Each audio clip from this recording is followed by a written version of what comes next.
Selamat datang di Air Podcast. Ketemu lagi sama aku Air Wahyu. Hari ini aku mau bahas tentang materi plot twist.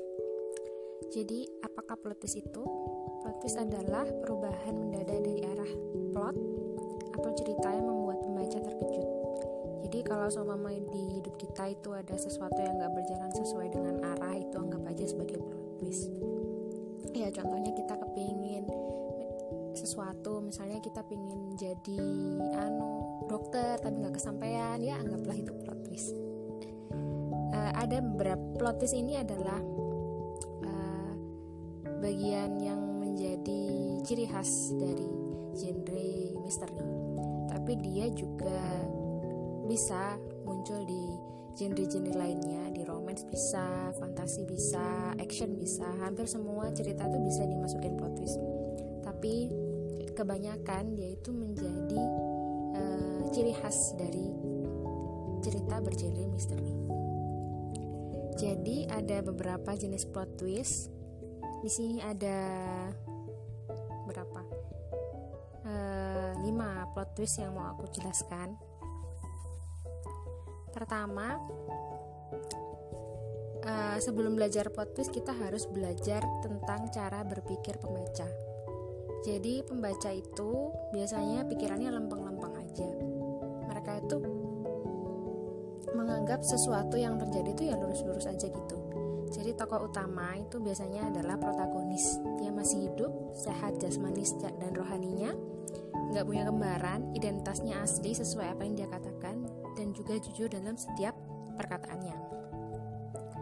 Kemudian cerita itu biasanya punya alur yang maju, bukan alur yang di masa lalu atau masa depan, serta punya kronologis yang urut. Kemudian settingnya di bumi biasa dan juga bukan halusinasi. Kemudian juga tokoh-tokoh lainnya selain tokoh utama itu juga jujur, tidak menyimpan rahasia, tidak berpura-pura cacat, manusia biasa, bukan hantu, bukan alien, bukan vampir. Juga kalau mereka itu diceritakan meninggal, maka mereka benar-benar meninggal. Nah, kalau kita udah tahu cara berpikirnya pembaca yang seperti itu, jadi mudah sekali untuk membalikkan arah cerita kita gitu ya. Yang pertama ada beberapa plot twist ya yang mau aku jelaskan. Yang pertama, anaknorisis. Jadi anaknorisis itu adalah sebuah kejutan di dalam sebuah cerita yang bahkan tokohnya sendiri tuh sampai kaget gitu loh, nggak percaya dengan apa yang terjadi. Misalnya kalau kalian pernah nonton beberapa film jadul, ada Sixth Sense. Sixth Sense itu menceritakan tentang seorang psikolog anak yang dia itu bertemu dengan seorang anak yang anaknya itu bisa melihat hantu. Jadi psikolog itu merasa anaknya itu butuh dibantu gitu, karena anaknya itu pendiam dan juga soalnya anaknya itu kan anak indigo kan biasanya gitu ya, dia susah bergaul dan lain sebagainya. Akhirnya si psikolog anak itu dia berusaha buat bantu anak ini. Tapi di endingnya yang mengejutkan ya, maaf ya ini kalau aku spoiler. Jadi di endingnya yang mengejutkan, ternyata si psikolog itu sendiri adalah hantu. Jadi dia nggak sadar kalau dia udah mati. Ada lagi cerita judulnya The Others yang main Nicole Kidman ya. Nicole Kidman tuh cantik banget ya. Walaupun umurnya udah 50 tahun masih cantik banget. Nah, Nicole Kidman itu di situ dia punya 2 anak. Mereka itu punya penyakit apa gitu ya, pokoknya nggak boleh kena cahaya, jadi dalam rumah dan semua itu gelap. Terus habis itu mereka tuh kayak merasa rumahnya itu ada hantunya gitu, ada yang bikin suara-suara nggak jelas gitu, ada yang berisik-berisik gitu. Ternyata di endingnya itu Nicole Kidman sama 2 anaknya tuh udah mati, gengs. Mereka ternyata hantu, dan yang bikin suara berisik-berisik itu ternyata adalah manusia. Jadi itu mengejutkan banget kan ya. Itu kayak gitu tuh namanya anaknorisis. Kemudian di novelnya founder kita, namanya Kak Nisa Admiatmiko. Kalian harus baca ya. Di sana ada plot twistnya juga. Rahasia, aku nggak boleh spoiler. Kalian harus baca dan beli bukunya. Hahaha. Kemudian ada yang kedua itu check of gun. Check of gun itu maksudnya kita menyimpan sebuah petunjuk itu melalui sesuatu yang pertamanya itu sederhana dan orang-orang itu nggak bakal nyangka kalau itu ternyata petunjuk gitu. Misalnya kayak waktu kita nonton Terelie. Jadi di Terelie itu baca novelnya Terelie yang judulnya Tentang Kamu. Jadi Terelie itu ceritanya si Zaman, dia itu adalah seorang pengacara yang tinggal di London, di firma hukum di London. Dia disuruh menangani sebuah kasus. Jadi ada seorang wanita namanya Sri Ningsih. Dia itu orang Indonesia, tapi dia lama tinggal di Inggris, jadi dia punya paspor Inggris. Dia meninggal di Perancis di sebuah panti jompo. Kemudian dia itu ternyata punya harta yang sangat luar biasa banyaknya. Dan hartanya itu dia nggak ada surat wasiat mau dibagi-bagiin ke siapa nih hartanya. Padahal hartanya itu banyak banget, dan kalau nggak segera dibagi, hartanya itu mau diambil sama kerajaan Inggris. Dan karena firma hukumnya si Zaman itu benar-benar kredibel ya, jadi dia ingin membagikan hartanya Sri Ningsih sesuai dengan keinginannya Sri Ningsih. Akhirnya Zaman kan nggak punya apa-apa ya, dia nggak tahu di mana ada surat wasiatnya Sri Ningsih. Akhirnya dia itu pergi ke Indonesia, keliling Indonesia gitu, nyari-nyari. Ternyata di tengah-tengah cerita itu jadi di awal cerita tuh dia sering makan di sebuah restoran lah ya, pokoknya di kios gitu, kios yang jualan roti isi daging di stasiun kota London. Nah, yang punya kios itu ternyata tuh kenal sama Sri Ningsih. Padahal itu udah di awal cerita banget. Ternyata setelah dia keliling dunia kemana-mana, waktu dia balik, dia baru tahu kalau ternyata orang yang dia cari, orang yang dia nggak usah cari jauh-jauh gitu loh, ternyata orang itu kenal sama Sri Ningsih. Jadi hal seperti itu yang disebut check of gun. Ada lagi di Detective in 40 Minutes. Jadi Detective in 40 Minutes itu ceritanya adalah pembunuhan yang terjadi dalam pokoknya mereka tuh harus menyelesaikan sebuah pembunuhan yang terjadi dalam 40 menit gitu ya. Jadi ini kasusnya terjadi di sekolah. Ada anak yang pintar banget, terus habis itu dia punya musuhnya itu anak yang nakal gitu ya, rebel lah. Mereka tuh sempat berantem akhirnya, tapi dia nggak ngapa-ngapain ya. Habis itu si anak itu pergi. Waktu dia balik ke kelas, si anak yang berantem sama dia tadi udah dibunuh. Terus dia tuh dengan begonya megang bajunya gitu, karena akhirnya bajunya jadi berdarah-darah, bajunya si korbannya itu tadi. Terus habis itu dilihat dari sisi manapun kan dia tersangka utamanya ya. Terus habis itu dia dibantuin sama temannya buat mengungkap kasus itu. Jadi aku spoiler lagi ya, kalau kita belajar cerita misteri itu kita harus spoiler memang guys. Maksudnya kita harus banyak baca cerita biar kita tahu kalau gimana caranya kita menyusun plot twist. Nah, di film Detective in 40 Minutes itu ternyata pembunuhnya adalah gurunya. Jadi di pertengahan gitu ya, di awal-awal gitu, gurunya itu kayak orang kayak orang biasa yang nggak punya andil apa-apa gitu. Tapi habis itu kancing bajunya dia itu kayak mau lepas gitu. Terus ada guru yang jadi tersangka, salah satu guru yang jadi tersangka itu ngomentari gini, aduh kamu tuh harusnya nikah lagi deh pak, biar ada yang ngurusin itu, lu kancing bajumu mau lepas dibiarin aja gitu. Dia tuh bilang gitu. Ternyata kancing baju yang kayaknya gak penting itu, di endingnya itu dia menjadi sebuah bukti kalau yang pembunuhnya adalah guru yang itu tadi. Itu adalah check of gun. Kemudian ada yang disebut dengan unreliable narrator. Unreliable narrator itu adalah narator yang tidak dipercaya, yang tidak dapat dipercaya. Jadi kalau unreliable narrator itu biasanya tokoh utamanya adalah si pembunuh. Jadi si pembunuh itu udah nerangin banyak hal, dia ngomentari ini ngomentari itu, ternyata pembunuhnya tuh dia sendiri gitu loh. Itu adalah unreliable narrator.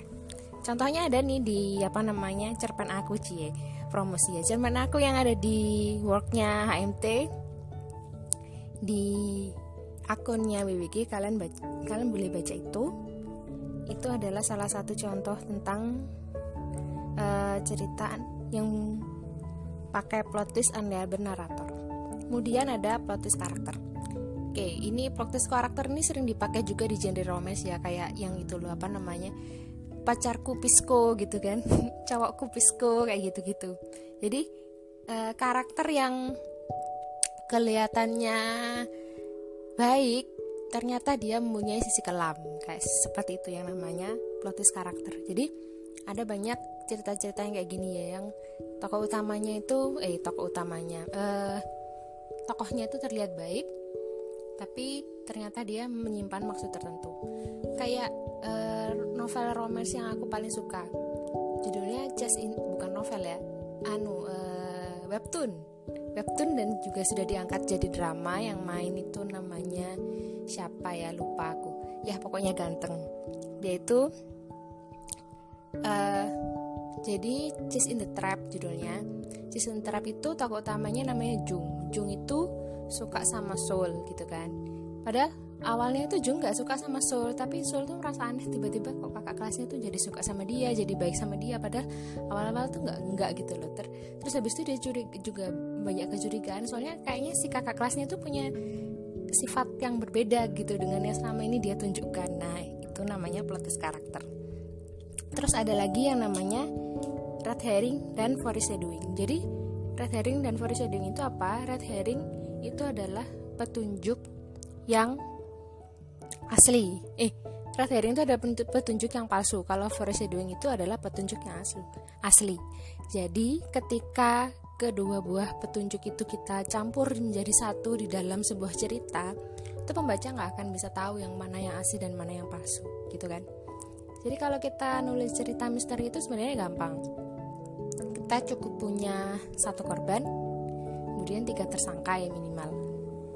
Kalau 2 boleh lah, tapi menurutku kurang, 3 aja biar ganjil. Jadi punya 3 tersangka. 3 tersangka ini semuanya punya motif untuk membunuh, dan semuanya mencurigakan. Kalian harus bikin semuanya mencurigakan. Dan kecurigaannya itu terlihat dari bukti-bukti yang palsu itu. Tapi di antara bukti-bukti yang palsu itu ada 1 atau 2 bukti yang asli. Dan itu bukti yang asli itu harus smooth banget ngeliatinnya. Jadi orang itu nggak bakal nyangka kalau itu adalah bukti. Kayak yang tadi di Detektif in 40 Minutes itu ya, yang kancing baju. Jadi seperti itu. Terus apalagi ya? Ya, kayaknya itu aja yang mau aku beritahukan. Oh, ada beberapa lagi. Yaitu selain plot twist karakter itu yang tadi ya, orang yang jahat, orang yang kelihatannya baik ternyata memiliki sisi lain. Terus bisa juga kita pakai orang yang pembunuhnya ternyata adalah orang yang dekat dengan tokoh. Pembunuhnya ternyata adalah orang-orang yang biasa ada di cerita misteri, misalnya kayak detektifnya atau polisinya. Itu orang-orang yang biasanya ada di cerita misteri ya. Atau dokter kan biasanya ada ya di cerita misteri, jadi dokter forensik itu yang bagian meriksa mayat. Kemudian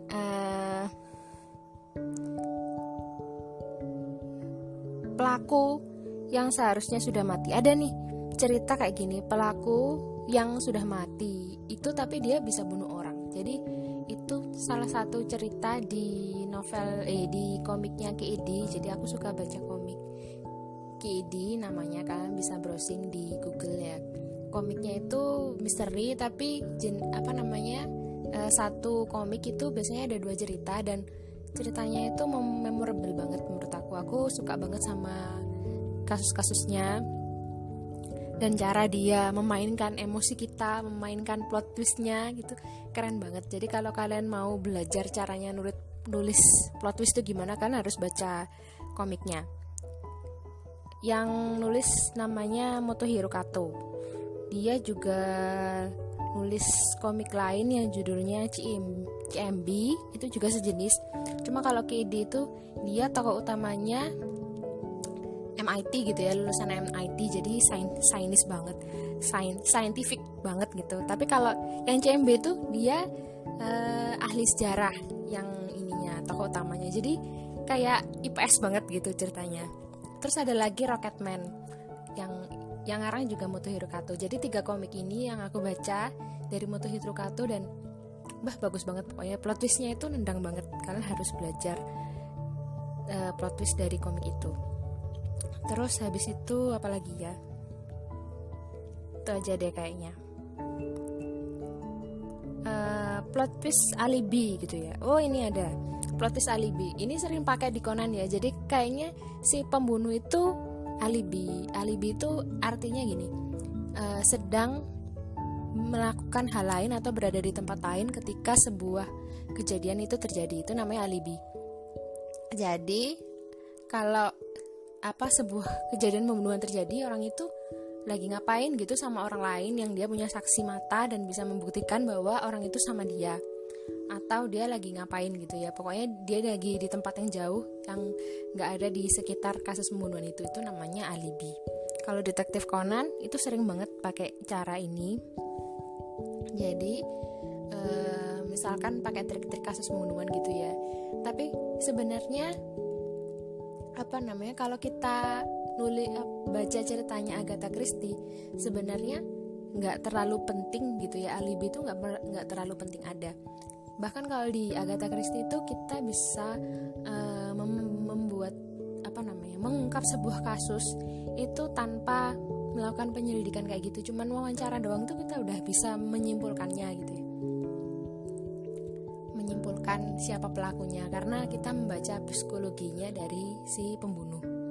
Ada lagi rekomendasi satu film yang banyak kaya akan plot twist, keren banget filmnya, judulnya adalah Knives Out. Yang main itu tokoh utamanya adalah Chris Evans yang jadi Captain America. Jadi ceritanya bagus banget, plot twistnya itu bagus banget deh pokoknya. Kalian harus menonton filmnya biar bisa belajar cara memasukkan plot twist. Oke, itu aja sepertinya yang mau aku sampaikan. Sampai jumpa di podcastku selanjutnya. Dadah.